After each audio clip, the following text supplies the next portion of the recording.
Hi viewers, welcome to Mantan TV. Now we are with CA HANMANDLOO sir. He's a very senior chartered accountant. Now sir is going to explain about the CPSE dividend payroll. Hi sir. Good evening. Good evening sir. Sir, what is the meaning of CPSE sir? Central Public Sector Enterprises. Yes. That is owned by central government. Where the central government holds more than 51% share is called Central Public Sector Enterprises. Earlier, it was totally owned, undertaking was there by central government. Now, after liberalization, introduced in 1991 by PV National government, all these companies where the central government shareholding is 100% are transformed to limited companies like other companies. Okay. That is where the central government shareholding is there. That is called Central Public Sector Enterprises. And for what companies it does sir? Nearly after independence, there was no money to invest by individuals in India, and there was no confidence of investors, foreign investors to invest in India.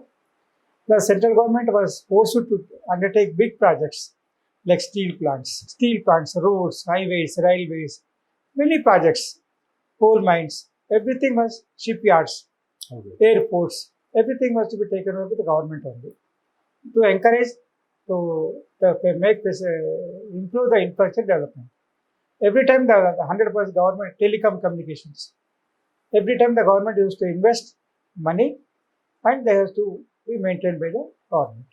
After 91, the economic reforms introduced by PV National, all these are commercial organizations has been transformed as independent organizations, where the central government is holding 100%. And after that, the government is diluting its share capital from 100% to 95%, 90%, 80%, 75%, like that. Even defense industries. Okay. Many sectors was managed by CPSE, Central Public Enterprise. And these companies were performing with the help of government funds. And after liberalization, after economic reforms, all these are self-regulated, following the Companies Act regulations, SEBI regulations, and other regulations applicable to those companies, along with the private companies. These are the central public by which earns money as dividend to the government. It has been implemented by, you have said that it has been implemented by PV Narasimha. I mean like central government, sir. Earlier, it was totally owned by central government units. After that, it became independent units, just like other units, just like telecom regulator. Earlier, Department of Telecom used to maintain telecom. Okay. After that, many telecom companies came into existence. BSNL, MTNL, Airtel, even all these companies, Reliance, all these companies came into existence. So that was government companies existing with private companies. Okay. So then the government company has to face competition from private companies also. So this was the situation. From then, all these government wholly owned government undertakings became Central Public Sector Enterprises. Okay. Is it now completing? I mean, is it now again from 19? You have said the 1991 also. Yes. Now this is 2024. Yes. What is the difference from 1991 to 2004? All these rules applicable to private companies are also applicable to government companies. So there is no difference between central wholly owned government companies or shareholding held by government companies with other private companies. So competition is for all. So they have to face competition, flourish or perish. That was the concept given by PV National government to all public sector undertakings. During that period only, the Ramagunda fertilizer factory was closed because there was no production, but the government was paying, was spending money on its maintenance, salaries and everything. That was closed. Then, like that, many public sector undertakings which are owned by central government was closed to make it to reduce the financial burden on the government. Okay. What is the estimation of this, sir? It should be? This is earlier there were 225 units for there, public sector undertakings. Out of that, only 56 were running. 175 were closed.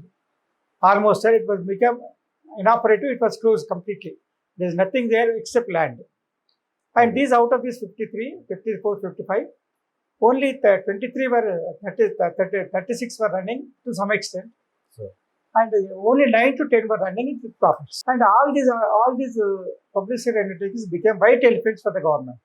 Okay. Every time the government has to pay the expenditure, maintenance, salaries, interest and loans taken, everything from the government is taken. That was giving a burden to the government.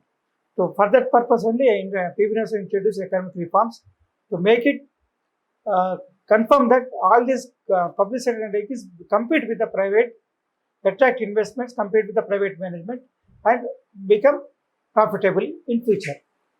Sir, it is only applicable for the big industries or it's also applicable for the small industries? Whatever the companies owned by where the central government is holding shares, where let it be 50%, 60%, 70%, 100%. Earlier it was 100% owned by central government.